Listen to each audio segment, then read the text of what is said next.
Friends, थोड़ा सी एक अलग तरह की चर्चा। एक किताब हाथ लगी विल ड्यूरेंट की, द केस फॉर इंडिया। 1930 में लिखी थी उनने। एक अमेरिकी थे और ख़ासियत क्या है इस किताब की कि 2 चैप्टर हैं इस किताब में। एक जो चैप्टर है वो ही talks as an Indian, as if on behalf of Indian we can say, और एक चैप्टर है ही talks on behalf of the British. और दोनों में पूरी ईमानदारी बरती गई है। हालांकि बहुत सारी चीज़ें ऐसी हैं जिनकी चर्चा हम डिफरेंट वीडियोस में कर चुके हैं, पर बहुत से लोग तो ऐसे हैं कि जो देखते भी हैं तो भूल जाते हैं, या फिर देखते भी बहुत कम लोग हैं। हालांकि मुझे लगता है कि ये जो हमने चैनल शुरू किया था वो इसीलिए कि हम हिंदुस्तानी लोग जो हैं अपने बारे में जानें, जितना जान सकें, चाहे वो अपने सोर्सेज से हों। इसीलिए हमने वो the history that never was एक शुरू की थी सीरीज़। मेरा जो चैनल है दूसरा, नई बात नई शुरुआत, फिर शुरू की द हिस्ट्री दैट वाज। और अब जो है मैंने वो मनु पे शुरू किया। ये अब हम जो है विल ड्यूरेंट की जो बात कर रहे हैं, 1930 की ये किताब है, लेकिन वो इंडिया की सिचुएशन को कितना सटीक लिख रहे हैं। मतलब as if somebody is emotionally a part of the nation. I saw such things in India as made me feel that the study and writing were frivolous things in the presence of a people 1/5 of the human race suffering poverty and oppression bitterer than any of the found elsewhere on earth. I was horrified. I had not thought it possible that any government could allow its subject to sink to such misery.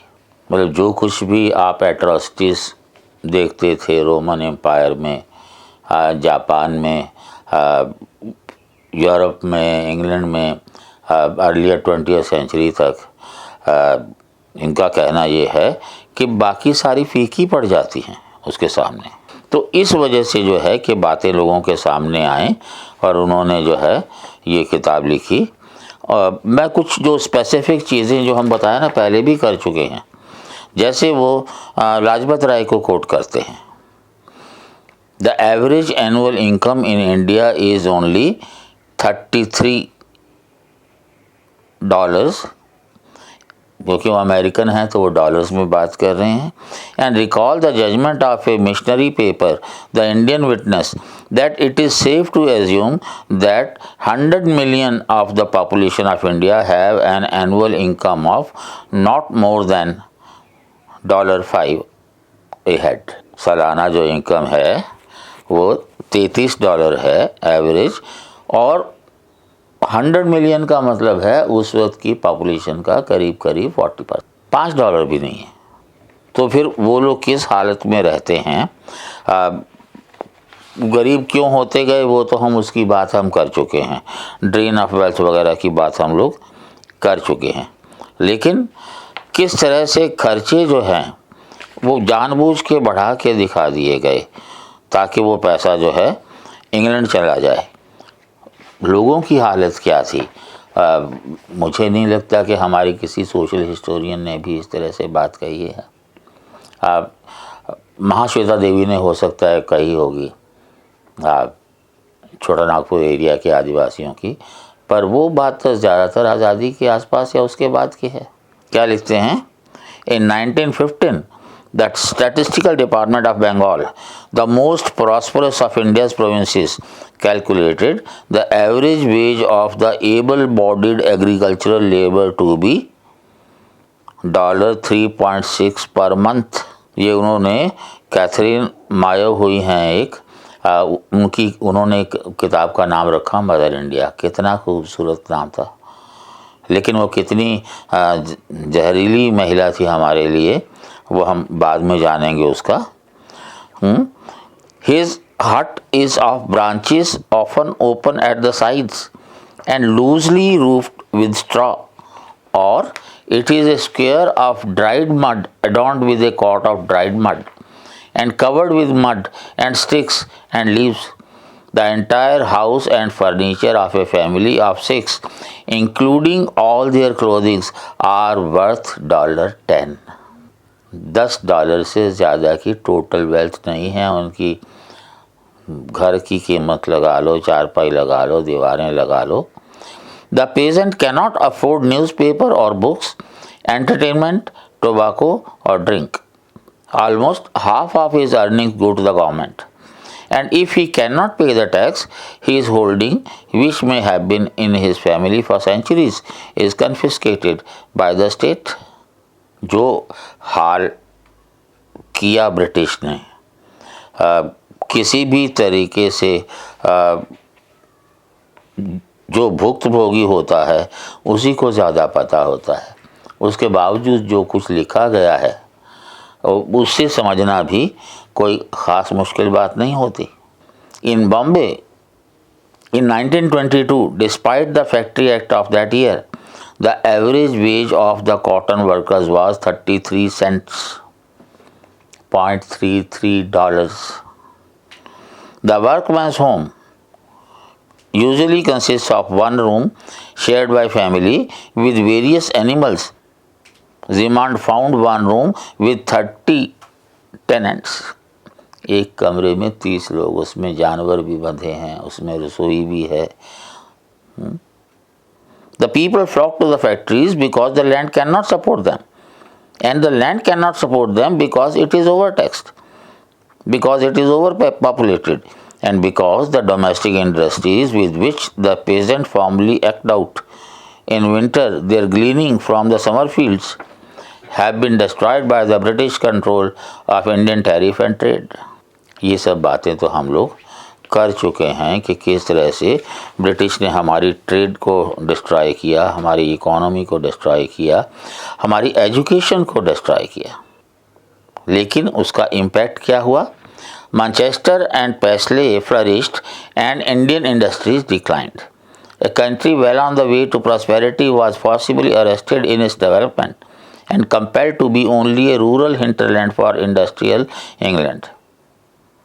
The mining wealth abounding in Indian soil was not explored, for no competition with England was to be allowed. जो कुछ भी उन्होंने किया, इतिहासकार बताते हैं कि उन्होंने रेलवेज बनाया है ना, देश का भला किया, उससे जितना टैक्स इकट्ठा होता था वो मेरा ख्याल है कि उनकी रेवेन्यू का एक बड़ा हिस्सा होता था। इसीलिए रेल बजट अलग होता था उनका। इवन जो एजुकेशन पे जो खर्च किया जाता था वो एक आप क्या कहेंगे, जैसे भीख दी जाती है। डिफेंस पे जो खर्च है वो 3 गुना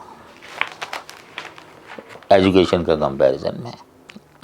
हम बात कर चुके हैं कि धर्मपाल जी को भेजा गांधी जी ने इंग्लैंड कि वहाँ की जितनी रिपोर्ट्स हैं वो इकट्ठी करके लाएं। फ़ोटोकॉपी या फिल्मिंग की फैसिलिटी तो थी नहीं। 24 साल लगाए उन्होंने एक एक डॉक्यूमेंट को हाथ से लिखने में, और उन्होंने जो बताया था हमें वो हम उसकी चर्चा कर चुके हैं। पर एक बार याद दिलाना ज़रूरी है कि 1814 में लिटरेसी रेट हमारे यहाँ था 98%। हर गांव में एक मंदिर या मस्जिद, और वहाँ से स्पॉन्सर्ड होता था एक स्कूल। एजुकेशन फ्री होती थी। 98% लिटरेसी का मतलब क्या हुआ कि सारे ब्राह्मण ही पढ़ते थे। इवन टीचर्स में भी मेजॉरिटी ब्राह्मण्स नहीं थे। तो वो जो सारा कुछ किया अंग्रेज़ों ने, उसके बाद क्या हुआ कि there are now in India 7,30,000 villages and only 1,62,000 primary schools. Only 7% of the boys and 1.5% of the girls receive schooling, that is 4% of the whole. Such schools as the government has established are not free and if you पे फी, हाल ये था कि अगर parents fees देते हैं तो परिवार के भूखे मरने की नौबत आ जाती थी। इसीलिए एजुकेशन का इतना बुरा हाल था। रिपोर्ट जो है अंग्रेज़ वो देते थे कि एजुकेशन इसलिए नहीं बढ़ रही क्योंकि विमेन टीचर्स जो हैं, लेडी टीचर्स जो हैं, वो हमें नहीं मिल रही, क्योंकि महिलाएं सुरक्षित नहीं हैं, इसलिए वो बाहर नहीं आती। जबकि विल डुरांट लिखता है that women are considerably safer in India than in New York. लेकिन वो जो सैलरी जो मिलती थी, $5 month for a teacher, for a train teacher $5 to 6.5, फॉर principal 7 to 10। Until 1921, the pay for primary school teachers in Madras Presidency was $24 to $36 a year। और थोड़ा बहुत वेरिएशन जो है वो माना जा सकता है। The government spends every year on education 8 cents a head. It spends on the army 83 cents a head। जितना वो एजुकेशन पे खर्च कर रही थी उससे 10 गुना से भी ज़्यादा वो आर्मी पे खर्च कर रही थी। क्यों? The government could not afford to give the people schools. Instead, it spent more on most of its 8 cents for education on secondary schools and universities where the language used was English. The history, literature, customs and morals taught were English, and young Hindus, the objective was to denationalize them, to de-Indianize them and turn them into imitative Englishmen। हमारे जितने भी freedom struggle के leaders थे, मैं तो ये कहूँगा कि वो भी वहीं से पढ़े हुए थे और उनकी सोच जो है काफ़ी हद तक अंग्रेज़ों से मिलती जुलती थी। हालांकि मेरे ये कहने से विवाद हो सकता है, लेकिन मुद्दा इतना आसान नहीं है कि उसकी चर्चा अभी की जाए। The total expenditure for education in India is less than 1/2 of the educational expenditure in New York State. Between 1882 and 1907, while public schools were growing all over the world, the appropriation for education in British India increased by $2 million.